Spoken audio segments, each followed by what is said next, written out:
Tausiah Ramadan yang disampaikan oleh Ustadz Ilham Sikumbang, M.Pd bertempat di Mushola Darun Najah.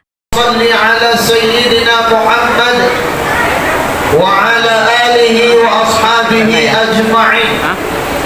Assalamu alayka ya Rasulullah. Assalamu alayka ya Habiballah.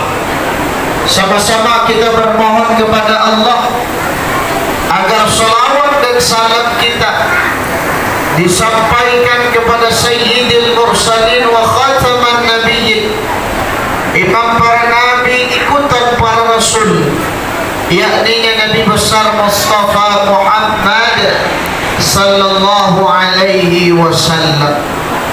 Bapak dan ibu kaum muslimin dan kaum muslimat, hadirin wal hadirat, teman saudara yang dimuliakan Allah subhanahu wa ta'ala. Pada kesempatan malam yang kelima ini, judul kajian kita adalah menjauhi sifat mubadir. Apa judulnya nih?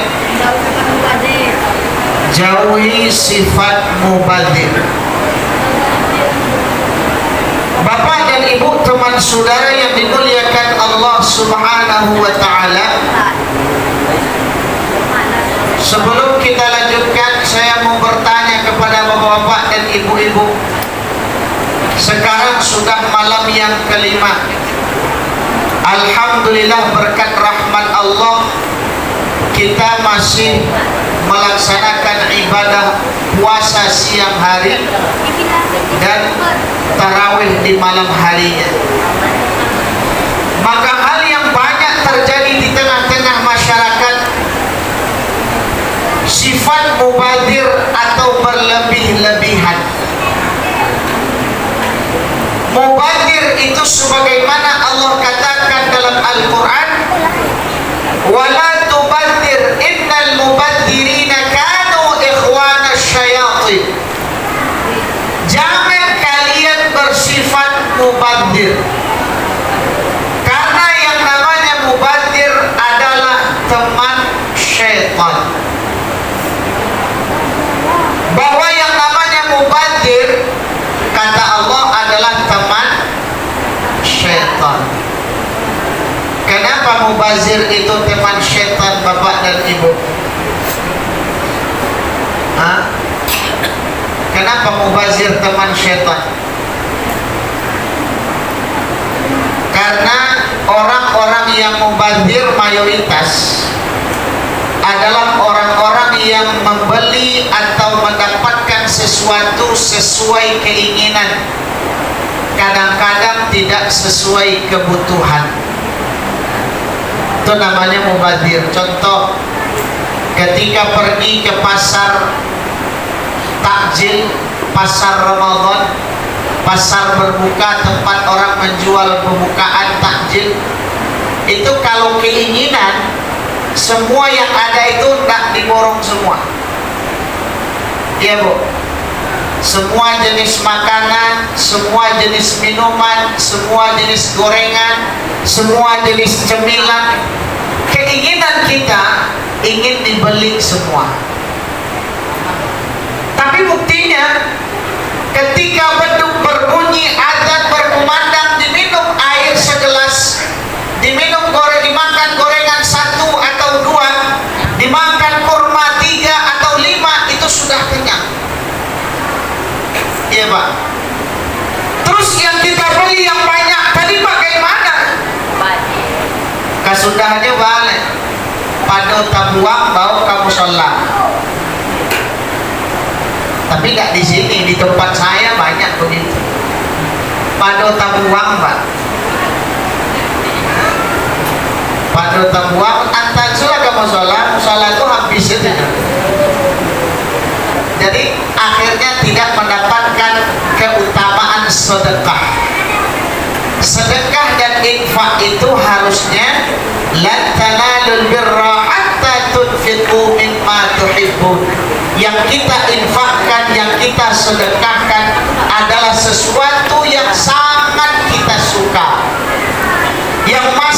kita senangi, bukan sesuatu nan pado terbuang. Ini yang pertama, bahwa di bulan Ramadan kita berusaha melatih agar tidak mubadir. Apa mubadir? Memenuhi keinginan tapi tidak sesuai kebutuhan. Kalau bahasa lainnya mengatakan apa namanya, lapar mata. Di lapar mata ini lebih berbahaya dari lapar perut. Bukan saja masalah makanan dan minuman, Bapak dan Ibu, teman saudara. Ternyata dalam Al-Quran bukan hanya di dalam makan dan minum, dalam segala hal Allah mengatakan innallaha la yuhibbul musrifin. Sesungguhnya Allah tidak menyukai orang yang berlebih-lebihan. Kalau masalah makan, Allah katakan kulu washrabu wa la tusrifu. Makanlah, minumlah, jangan berlebih-lebihan. Sebahagian teman kita lain makna ayat ini, Pak. Makanlah, minumlah, jangan berlebih. Itu dia. Kalau Allah mengatakan makanlah, minum, jangan berlebihan. Kalau sebagian teman kita makanlah, minumlah, jangan sampai berlebih. Kesudahannya mana? Daripada muatan berlebih, biarlah sumbu buyah. Daripada nasi atau makanan bersisa, biarlah celana dibuka sedikit. Kan banyak tuh, Pak. Mau lebih, kalau ada bisa buka, bisa selawat sedikit. Na'udzubillah, summa na'udzubillah. Masalah makan dan minum tak boleh berlebihan. Khairul umur awsaquha. Sebaik-baik urusan adalah yang pertengahan. Termasuk urusan yang lain, jangankan untuk makan dan minum, ibadah pun tak boleh berlebihan. Ya, beribadah jangan berlebih-lebihan. Contoh, suatu ketika datang 3 orang pemuda kepada Rasulullah. Pemuda pertama berkata, "Ya Rasul, saya sanggup demi agama, demi ibadah, saya sanggup tak nikah-nikah sampai mati." Itu pemuda pertama. Pemuda kedua berkata, "Ya Rasul, saya sanggup tiap malam sholat malam dari isya sampai subuh, setiap malam sholat gak tidur-tidur." Pemuda yang ketiga berkata, "Ya Rasul, saya sanggup puasa setiap hari, jangankan di bulan Ramadan, di luar Ramadan saya siap dan sanggup berpuasa setiap hari tanpa berbuka sehari pun." Sehari, tiap hari berbuka. Dalam setahun itu tiap hari berpuasa, mulai dari subuh sampai maghrib, subuh sampai maghrib, tiap hari. Maka kata Rasulullah, hukumnya seperti itu dilarang dalam agama. Kenapa?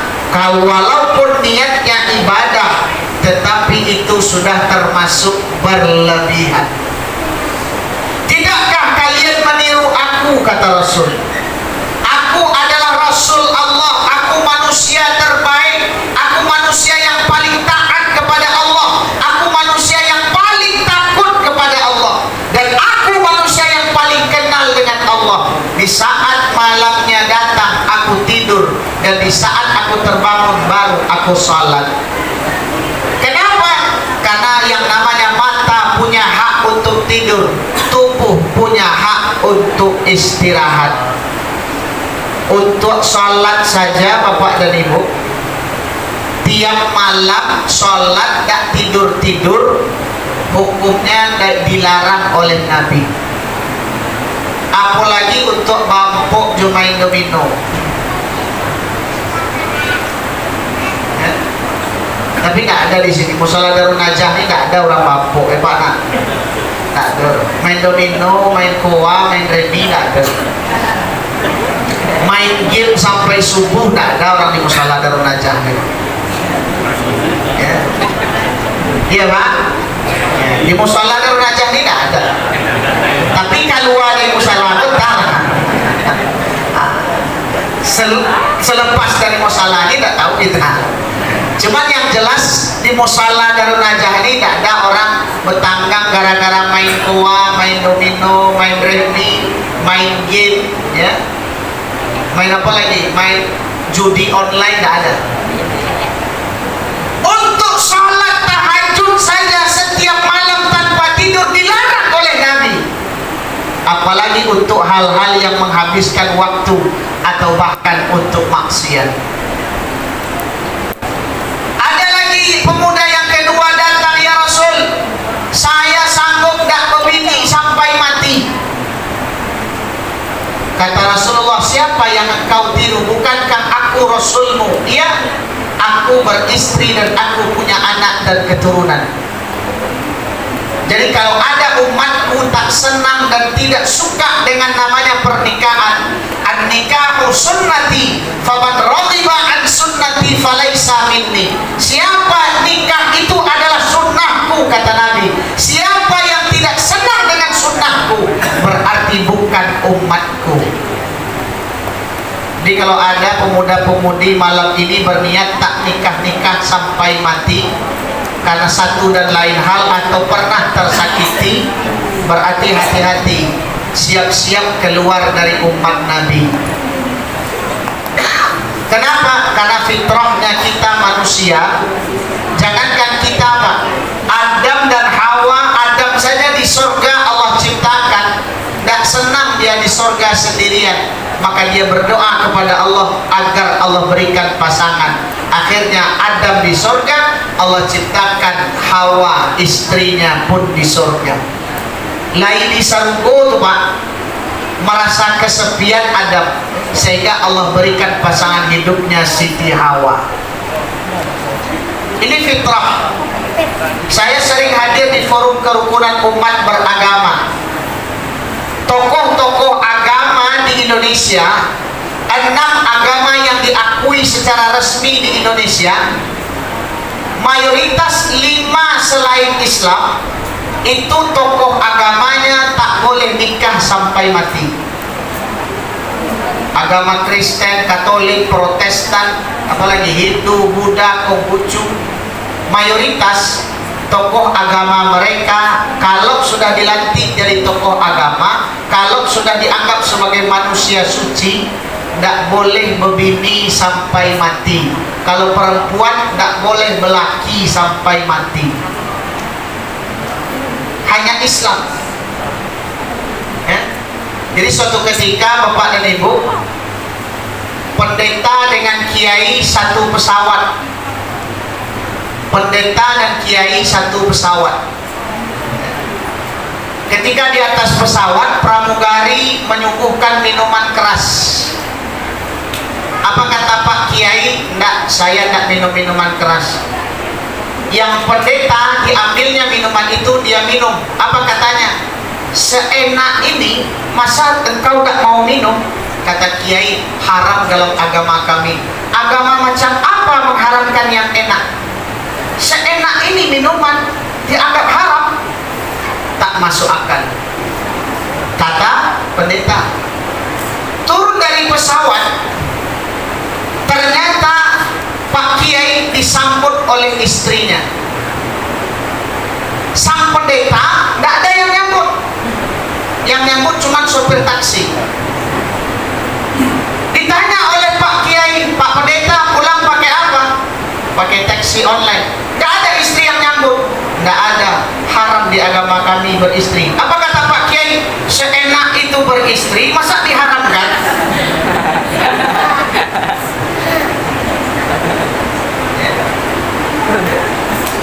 Masa diharamkan dalam agama Pak Pendeta? Tak masuk akal, kata Pak Kiai.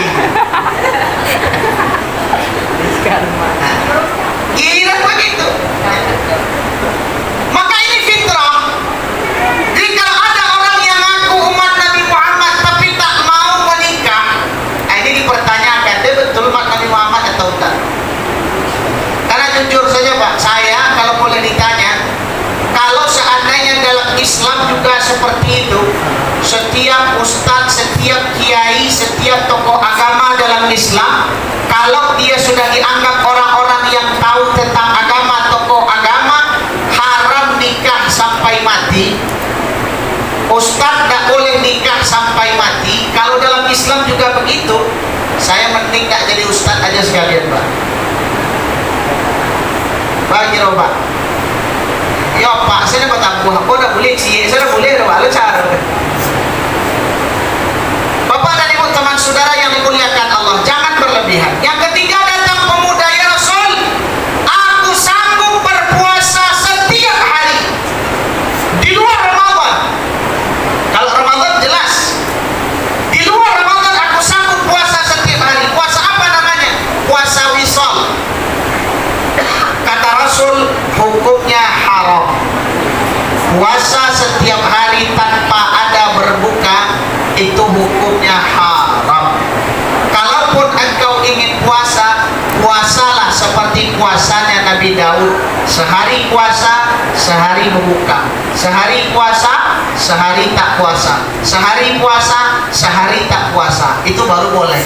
Tapi setiap hari kau puasa tanpa ada waktunya kau makan dan minum, maka itu hukumnya haram. Itu pun disebut mubadir. Apa mubadir? Berlebih-lebihan. Maka Bapak dan Ibu teman saudara yang dimuliakan Allah, kita hidup di dunia ini, kata Rasul, waqsid, kata Allah dalam Al-Quran, waqsid fi mashyika. Sederhana saja dalam hidup. Ya. Hidup itu sederhana saja. Ya, jangan kita terlalu berlebih-lebihan dalam hal apapun. Khairul umur awsatuha. Sebaik-baik urusan adalah yang pertengahan. Ya, pertengahan saja, tidak usah. Kalau beribadah sewajarnya saja, kata Rasul. Kalau kita melakukan aktivitas sewajarnya saja, apalagi makan dan minum, jangan berlebihan. Maka inilah kajian kita pada malam hari ini. Mudah-mudahan di bulan Ramadan dengan berpuasa yang dididik oleh Allah, madrasah yang sangat luar biasa, kita dilatih untuk berbuka dan sahur sesuai kebutuhan, jangan sesuai keinginan. Karena yang namanya keinginan takkan pernah selesai sampai hari kiamat tiba. Banyak maaf atas segala kekurangan.